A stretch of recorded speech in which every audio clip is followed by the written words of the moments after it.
नमस्कार। आप देख रहे हैं हॉर्नबिल टीवी। छत्तीसगढ़ की खबरों के हिंदी बुलेटिन हमर छत्तीसगढ़ में आपका स्वागत है। मुख्य समाचारों के बाद अब खबरें विस्तार से।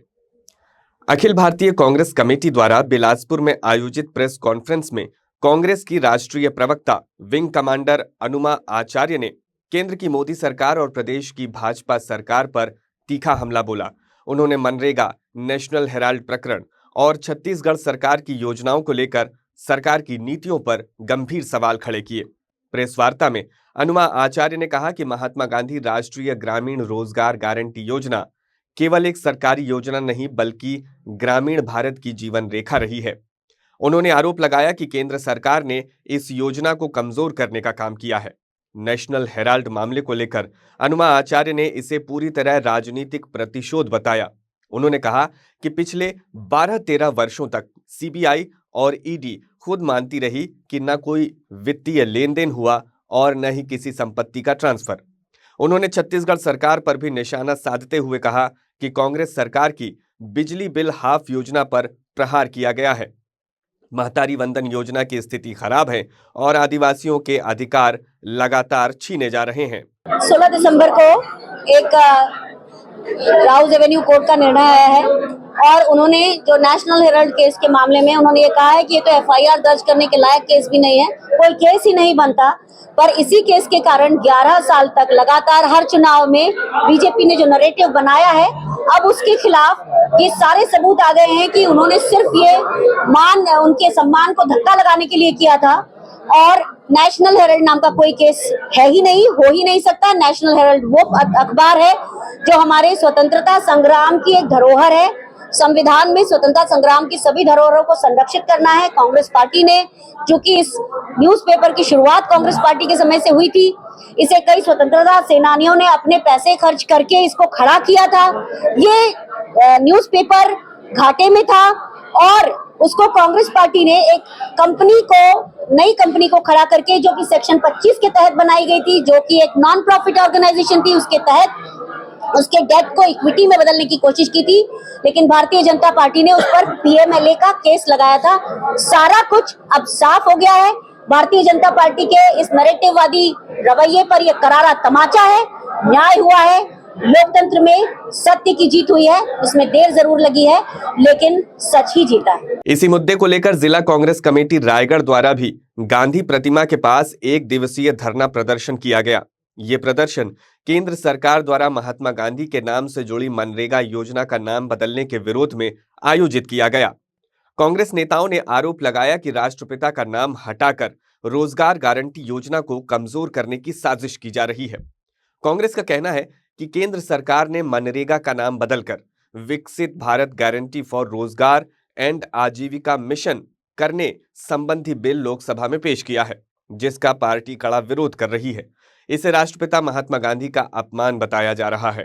धरने को संबोधित करते हुए कांग्रेस कमेटी रायगढ़ शहर के जिला अध्यक्ष शाखा यादव ने कहा कि केंद्र की भाजपा सरकार अपनी जिम्मेदारियों से बचने के लिए इस तरह के बिल लेकर आती है। उन्होंने आरोप लगाया कि रोजगार की गारंटी को खत्म किया जा रहा है। देखिए, पूरे देश भर में और छत्तीसगढ़ में कांग्रेस कमेटी के निर्देश पर सभी जिला मुख्यालय में एक दिवसीय धरना, जो आपने देखा कि पिछले दिनों जो लोकसभा राज्यसभा में जो मनरेगा महात्मा गांधी रोजगार गारंटी योजना को जो उन्होंने हत्या कर दी, केंद्र में बैठी जो भारतीय जनता पार्टी की सरकार है, उनके द्वारा इस योजना जो एक गारंटी थी, उस गारंटी को, उसके पूरे स्वरूप को इन्होंने परिवर्तन कर दिया। पहले तो इन्होंने नाम हटाया, हमारे राष्ट्रपिता महात्मा गांधी जी का नाम को इन्होंने हटा दिया और जी राम के नाम से इन्होंने कहा। दूसरी, इस गारंटी की इन्होंने हत्या कर दी। आप देखेंगे कि पूर्व में जो इस योजना में जो एक काम था, ये इसमें उनको वैधानिक अधिकार था कि हमारे जो गरीब मजदूर भाइयों को हर हाथ तो काम का अधिकार था। उस अधिकार को केंद्र में बैठी भारतीय जनता पार्टी की सरकार ने छीन लिए। फिर तीसरा, जो इनके द्वारा जो उस प्रारूप में परिवर्तन किया गया है कि केंद्र सरकार अपनी जवाबदारी से पीछे हट रही है। पूर्व में इस गारंटी में, इस अधिकार में केंद्र सरकार का 90% राशि उसमें खर्च की जाती थी। आप सोचिए कि पूरे विश्व में इस गारंटी को, इस अधिकार को सभी देशों ने सराहा।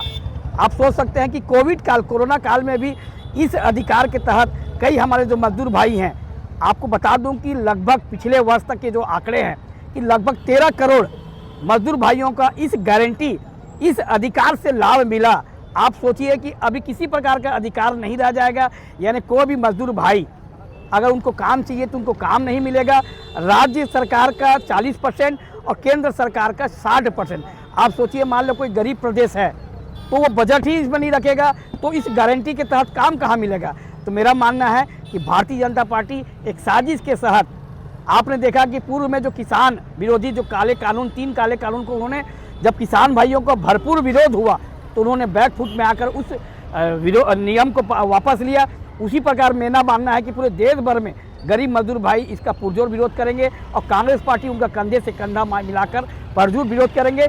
मुझे स्पष्ट है कि आने वाले दिनों में ये जो गरीब विरोधी, मजदूर विरोधी जो कानून लाया गया, विधेयक लाया गया, उसको वापस करेंगे। धर्म और मानवता के लिए अपना संपूर्ण परिवार बलिदान करने वाले सिखों के 10वें गुरु गुरु गोविंद सिंह जी के प्रकाश पर्व के अवसर पर दुर्ग शहर में भव्य कीर्तन जुलूस निकाला गया। पूरे उत्साह और श्रद्धा के साथ निकले इस जुलूस में बच्चों, युवाओं, महिलाओं और बुजुर्गों ने बढ़ चढ़कर हिस्सा लिया। कीर्तन के माध्यम से संगत ने गुरु गोविंद सिंह जी की महिमा, शौर्य और बलिदान को जन जन तक पहुंचाया। नगर कीर्तन के दौरान सिख युवाओं द्वारा सिख मार्शल आर्ट का जगह जगह प्रदर्शन किया गया, जिसने लोगों को आकर्षित किया। इस अवसर पर पंजाब से आए बैक पाइपर बैंड की मधुर धुनें जुलूस का विशेष आकर्षण रहीं। पारंपरिक वेशभूषा और धार्मिक अनुशासन के साथ निकला नगर कीर्तन शहर में भक्ति और उत्साह का माहौल बना गया। आज हमारे 10वें पातशाही गुरु गोविंद सिंह जी का प्रकाश दिहाड़ा जो मना रहे हैं, उसके उपलक्ष्य में आज नगर कीर्तन है, जो कि बेला गुरुद्वारा से निकाल के और पावर हाउस होते हुए आज वापसी, अभी सेक्टर से गुरुद्वारा में वापसी समाप्ति होगी, जो 6-6:30 बजे समाप्ति होगी, जिसमें सभी समाज के लोग पहुंचे हुए हैं और सभी ने आके गुरु का सत्कार किया है। और इसमें सभी धर्मों को और सभी समाजों को हम जोड़ के चल रहे हैं। यही हमारे गुरु का उपदेश है, उसी में हम चल रहे हैं। रायगढ़ जिले में राष्ट्रीय सघन पल्स पोलियो अभियान का आयोजन रविवार 21 दिसंबर से किया गया। 3 दिवसीय इस अभियान के तहत जिले के 0 से लेकर 5 वर्ष तक के कुल 1,79,959 बच्चों को पोलियो की खुराक पिलाने का लक्ष्य है। अभियान के लिए जिले भर में 1307 पोलियो बूथ बनाए गए हैं। अभियान के प्रथम दिन बूथ स्तर पर बच्चों को पोलियो वैक्सीन की 2 बूंदें पिलाई गईं, जबकि दूसरे और तीसरे दिन स्वास्थ्य विभाग की टीमें घर घर जाकर बच्चों का टीकाकरण करेंगी। अभियान का जिला स्तरीय विधिवत शुभारंभ रायगढ़ में किया गया। वहीं सभी विकास खंडों में जनप्रतिनिधियों द्वारा अभियान की शुरुआत की गई। सर बताएंगे, आज पल्स पोलियो की खुराक दी जा रही है, जिले में कुल कितने बच्चों को पिलानी है और कितने बूथ बनाए गए हैं? पूरे जिले भर में हम लोगों का 1300 बूथ है और उसमें सभी में 2-2 कर्मचारी हमारे विभाग के भी हैं और साथ में महिला बाल विकास के भी है। अभी हम लोगों को 1,79,000 का टारगेट है और कोशिश कर रहे हैं कि आज ही अधिकांश लोगों को आज कवर हो जाए। और उसके अलावा फिर कल होम विजिट, कल और परसों होम विजिट रहेगा। जो छूटे हुए बच्चे हैं उनको होम विजिट के जरिए हम मिलाएंगे। बस स्टैंड, रेलवे स्टेशन में भी सुविधाएं की गई है? जी हाँ, अलग अलग मोहल्लों, गाँव के हिसाब से, पॉपुलेशन के हिसाब से और जहाँ जहाँ पे लोग एकत्रित होते हैं, जैसे आपने बताया कि बस स्टैंड और रेलवे स्टेशन, सभी में हमने बंदोबस्त किया हुआ है। और ये है कि कोई भी बच्चा जो 0 से 5 साल तक का है वो छूटे ना, ये हम लोगों का ये आग्रह है। और आप लोगों के माध्यम से भी और साथ में जनप्रतिनिधियों के माध्यम से भी ये आग्रह करा रहे हैं कि सभी लोग पल्स पोलियो की दवा पिलाएँ। और पल्स पोलियो हमारे भारत देश में ऑलरेडी यहाँ से पल्स पोलियो का जो बीमारी का पोलियो मुक्त हो गया है, लेकिन पड़ोसी देश में भी है, तो वहाँ से कोई संक्रमण ना आ जाए, इस उद्देश्य से ये अभी अभियान चल रहा है और अभी जारी है, 5 बजे तक चल रहा है। छत्तीसगढ़ के सूरजपुर जिले से दिल दहला देने वाली वारदात सामने आई है। चंदौरा थाना क्षेत्र के पहिया घाट पेंडारी रोड स्थित जंगल में एक अज्ञात महिला की बेरहमी से हत्या कर शव फेंके जाने से इलाके में सनसनी फैल गई है। रविवार सुबह 4-5 बजे के बीच ग्रामीणों ने सड़क किनारे जंगल में महिला की लाश देखी और पुलिस को इसकी सूचना दी। महिला का चेहरा बुरी तरह कुचला हुआ था, जिससे उसकी पहचान करना लगभग नामुमकिन हो गया। आशंका जताई जा रही है कि हत्या कहीं और कर शव को पहचान छुपाने के इरादे से जंगल में फेंका गया है। पुलिस आसपास के गांवों में पूछताछ कर रही है, लेकिन अब तक मृतका की पहचान नहीं हो पाई है। बिलासपुर जिले के सिम्स अस्पताल में इंटर्नशिप कर रही एक छात्रा के साथ टेक्नीशियन द्वारा मारपीट का गंभीर मामला सामने आया है। घटना दोपहर की बताई जा रही है, जब रेडियोलॉजी विभाग की छात्रा अपने इंटर्न कार्य में लगी हुई थी। इसी दौरान टेक्नीशियन मनीष कुमार सोनी से उसकी कहासुनी हो गई, जो देखते ही देखते विवाद में बदल गई। आरोप है कि गुस्से में आकर टेक्नीशियन ने छात्रा को थप्पड़ मार दिया। घटना के बाद मानसिक रूप से आहत छात्रा ने सिम्स के डीन और मेडिकल सुपरिटेंडेंट से इसकी शिकायत की। प्रशासन द्वारा लगभग 1 घंटे तक बैठक की गई, लेकिन अब तक आरोपी टेक्नीशियन के खिलाफ कोई ठोस कार्रवाई नहीं की गई है। इससे इंटर्न और मेडिकल छात्रों में नाराजगी बढ़ गई है। कल दोपहर लगभग 12-1 बजे 12:30-1 बजे के आसपास मुझे यहाँ कार्य करने के दौरान सूचना मिली कि रेडियोलॉजी में कार्यरत पदस्थ एक टेक्नीशियन रेडियोग्राफर के द्वारा इंटर्न छात्रा के साथ बदसलूकी की गई है। और उसके बाद तत्काल मनोरोग विभाग के विभागाध्यक्ष डॉक्टर सुजीत कुमार नायक को बुलाया गया और उनके साथ फिर उनको जो इलाज की पद्धति है उसके हिसाब से इलाज प्रारंभ किया। फिर बाद में उनमें जो उन्माद या उद्वेग की स्थिति, एग्रेशन जिसे कहते हैं, उसमें कुछ कमी आई और उसके बाद फिर उन्हें भर्ती रखकर इलाज किया जा रहा था। मुझे बताया गया है कि अभी 1 बजे वे अपनी स्वेच्छा से कहीं अन्यत्र इलाज के लिए ले गए हैं और घटना दुर्भाग्यपूर्ण है। मरीज के परिजन भी और छात्र भी कल शाम को आए थे, लेकिन वे स्ट्राइक पे जाएंगे, इसकी कोई आधिकारिक सूचना मुझे अभी तक प्राप्त नहीं हुई है। आज अवकाश, कार्यालयीन अवकाश का दिन है। मैं तो उपस्थित हूँ और मैंने अस्पताल का राउंड भी लिया है, लेकिन उनसे मेरी ऐसी कोई मेल मुलाकात नहीं है। बिना जानकारी, क्योंकि ये बहुत संवेदनशील जगह है अस्पताल, ऐसा बिना सूचना के, बिना अनुमति के अथवा बिना अपना पक्ष रखे स्ट्राइक पे जाना अच्छी बात नहीं है। तर्कसंगत, नियम संगत या मेडिकल चिकित्सा प्रदायक सेवा की दृष्टि से कतई उचित नहीं क्या कहा जा सकता। पहली डिमांड ये है कि जो भी सरकार है या सीजीडीएमए है, जो भी पॉसिबल अथॉरिटी है जो रिस्पॉन्सिबल है फॉर सस्पेंशन, उसको एक रिटन नोटिफिकेशन जाए अबाउट द इंसिडेंट जो भी हुआ था। तो दूसरी मांग हमारी ये है कि जो भी सीसीटीवीज एंड एवरीथिंग बहुत टाइम से बोला जा रहा है कि इंस्टॉल हो रहा है, नहीं हो पाया है, वो किए। हमारी बस एक ही मांग है कि हमें सुरक्षा चाहिए। हमें नहीं पता है कि कौन सा मरीज है, कौन सा क्या है। आए दिन कोई भी हम पे हाथ झापड़ मार के ये बचाव में अपना नहीं बोल सकता है कि वो मेनिया का पेशेंट था, वो पागल था। और हमारी एक डिमांड ये भी है कि अगर बोल रहे हैं कि 70 से 80% लोग जो यहाँ पे काम कर रहे हैं वो सब मेंटली इल है, तो उनका साइकिक इवैल्यूएशन कराया जाए और हमें सुरक्षा हमें गारंटी दी जाए कि हमें सुरक्षा मिल रही है। बिलासपुर के सिम्स अस्पताल के सामने सड़क किनारे ठेले और ऑटो खड़े होने से लगातार जाम की स्थिति बनती है, जिससे मरीजों और एम्बुलेंस को भारी परेशानी का सामना करना पड़ता है। कई बार आपातकालीन सेवाएं भी जाम में फंस जाती हैं। इस समस्या को लेकर नगर निगम प्रशासन द्वारा पहले भी कई बार कार्रवाई की जा चुकी है, लेकिन इसके बावजूद सड़क किनारे अवैध रूप से ठेले, गुमटी लगाकर व्यवसाय किया जा रहा है। स्थिति को देखते हुए निगम की स्वच्छता टीम सिम्स अस्पताल के पास कार्रवाई करने पहुंची। इस दौरान ठेले लगाने वालों और स्वच्छता टीम के बीच बहस भी हुई।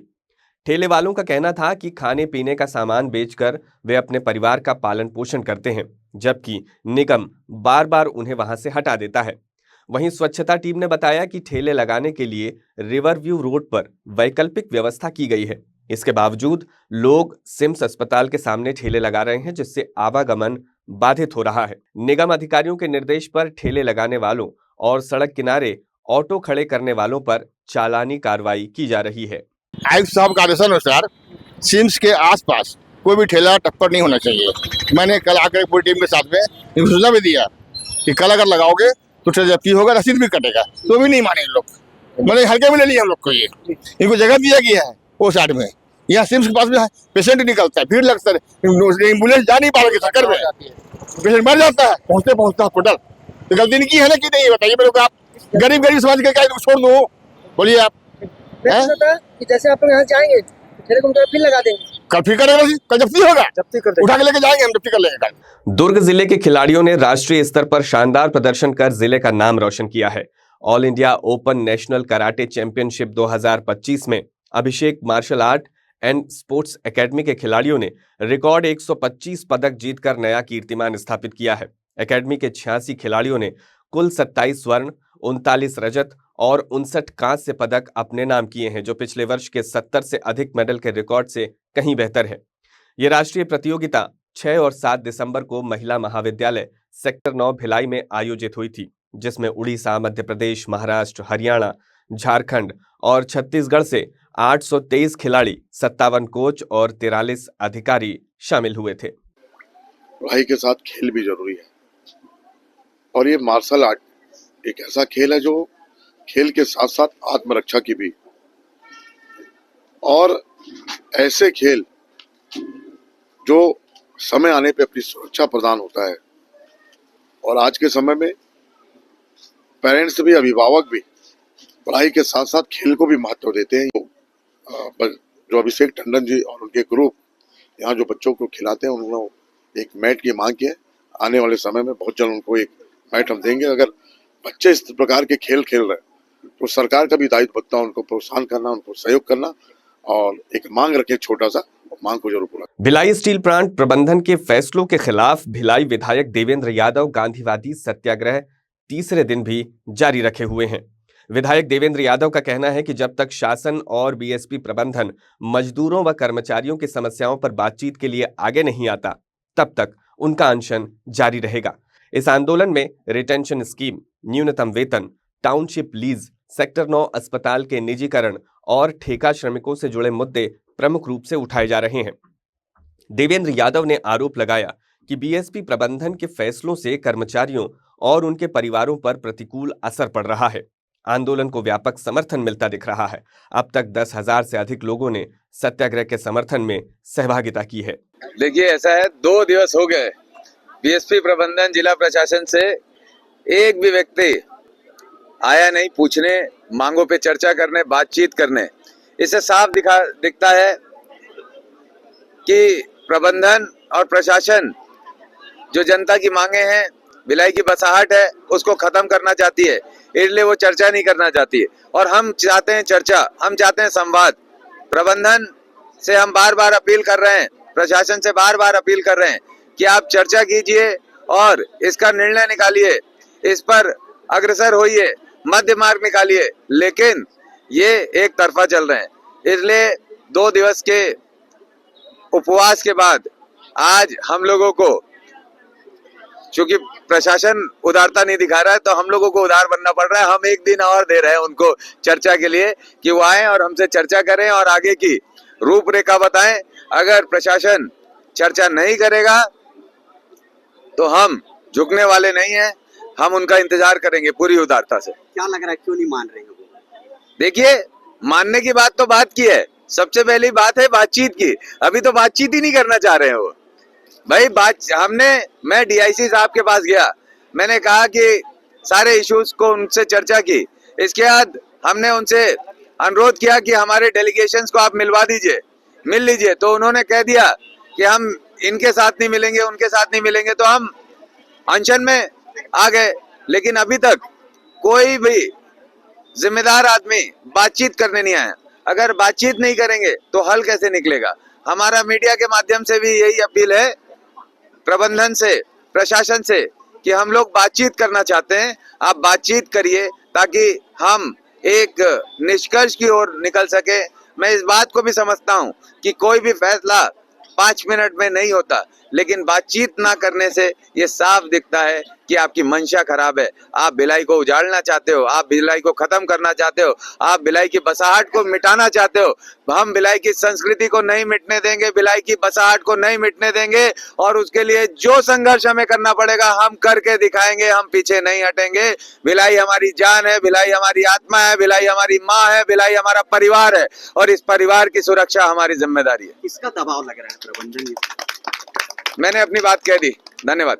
रायगढ़ जिले के पूंजी पथरा थाना क्षेत्र से एक दर्दनाक घटना सामने आई है। जिंदल यूनिवर्सिटी के कॉलेज छात्रावास में बीएससी द्वितीय वर्ष की एक छात्रा ने अज्ञात कारणों से फांसी लगाकर आत्महत्या कर ली है। घटना बीती रात 8 बजे की बताई जा रही है।